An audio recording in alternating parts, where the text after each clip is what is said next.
I really do believe that, in some areas we will find it necessary and possible to regulate through laws.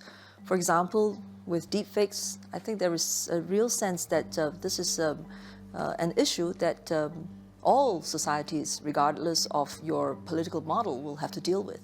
And what is the right way of dealing with deepfakes? I cannot see an outcome where there isn't some law in place. Exactly what shape and form it will take, I think that remains to be seen. But the whole regulatory space will have to be a spectrum for a number of years. I do believe that there will be instances where the answers are not so clear, and there will still be a room, there will still be a place for voluntary frameworks, and you will have to look at the responses of the market. You will have to assess whether the recommendations that are being put forth in these voluntary frameworks, they're actually useful. And then you will have further down the spectrum a lighter touch approach where there are just some advisory guidelines, and the people will have to look at the specific use cases of the AI models that they are bringing to the market, and whether it really needs to be regulated in the same way as some other use cases. And so this more risk-based approach and also a whole spectrum of tools, it will be part of our reality. That's how I believe. So if you don't mind, give me two examples. Give me an example of a hard challenge that you think is going to need to have strong government oversight regulation. And give me one that you think that is big, that is really best served by very, very light touch. Well, at the moment, what seems quite clear to me is that our societies need an answer to how we deal with deepfakes. It's stealing a person's identity. It's worse than your data that is anonymized, that is made available. It's being represented in a way that you do not intend to be represented. And there's something fundamentally very wrong about it. It's an assault on the infrastructure of fact.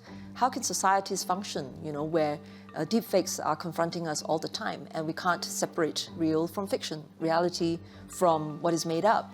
So that is one specific example I do think that we as nations have to come up with an answer to, and in the not too distant future. But in another way, and I'm so glad you talked about it, there will have to be different ways of demonstrating whether an AI is being implemented in a responsible way.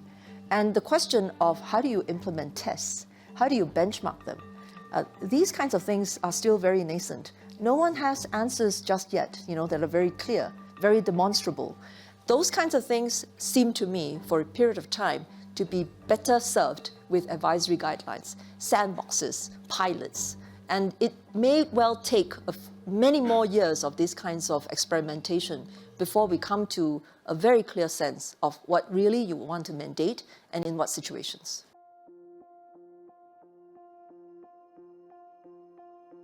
So I'll ask both of you, but I think I'll start with you, Josephine, which is, tell me a bit about how we don't have the Chinese here today.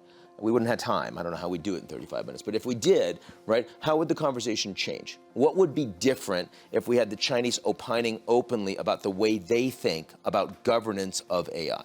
They've actually been quite open. Yeah. They've published, very specific guidelines. They've articulated their expectations for the businesses, particularly that have a interaction with consumers. So if you go to China and you talk to the AI developers, there is no misunderstanding on their part about the expectations that their government has of them. If your AI models are primarily going to be used within the enterprise sector, it's fairly light touch. If, however, your AI models are going to reach the consumers, individuals in society, then there are a whole host of requirements that will be made of you. I certainly think that Bletchley was very encouraging in the sense that you had, all the major players in AI in the room. Absolutely. Yeah. Our counterparts from China was also there. The minister was there. And I think it's a start of a very meaningful conversation. And the more we are able to exchange notes on what really makes sense with AI governance, I think we will be able to make better progress. That's the way we look at it. That's the nature of what military capabilities look like today. That's absolutely the case. All of our work, for example, on export control, has been narrowly focused on the leading edge of semiconductors that are key to building the most advanced AI models. And that approach, this is not a blanket change in our trade policies or in the way that we think about technology and technology development sharing around the world. It's very specific.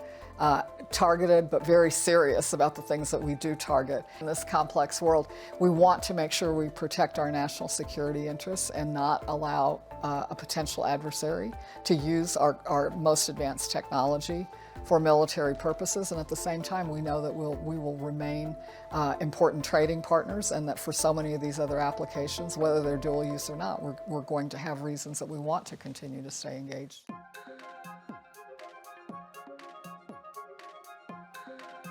Are the Europeans 100%, 95% aligned with that approach towards China and AI and technology?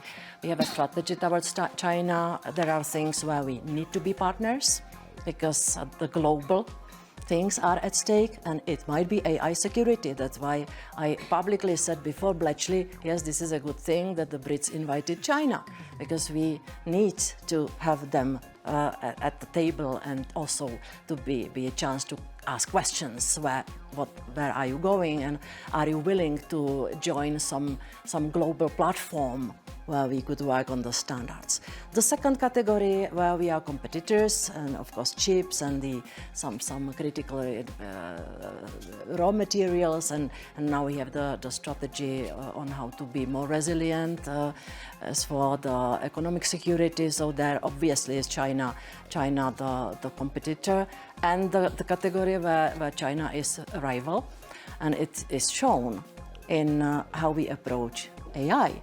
Because when I was in China, I read their guidelines also, and I saw a lot of similarities with our code of conduct for AI under G7 and with the AI Act. But there is big but. In China, of course, they want to use AI to keep under control the society.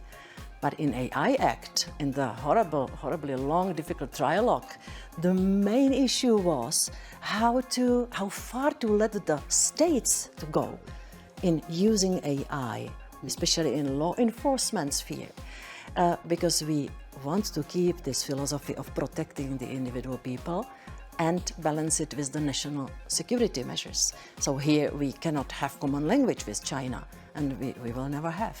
Well, I think there's a few things that this conversation helpfully illustrates. First, there are some areas where there are universally shared values, even in a world that's so divided. No government wants machines to start the next war, and every country wants humanity to remain in control of this technology. I think that is universal, and I think that provides a common foundation in some areas. The second thing that is very interesting is what the world can learn as it talks about even just this concept of regulation, is that we're all talking about the same questions. And that is what is revealed when you actually put the AI Act and the Chinese interim measures next to each other. Then the next thing you see is, when do people answer the same question in a different way, and why?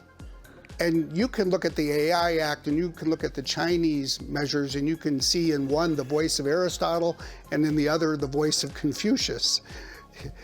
Long different philosophical traditions that manifest itself on how governments manage societies.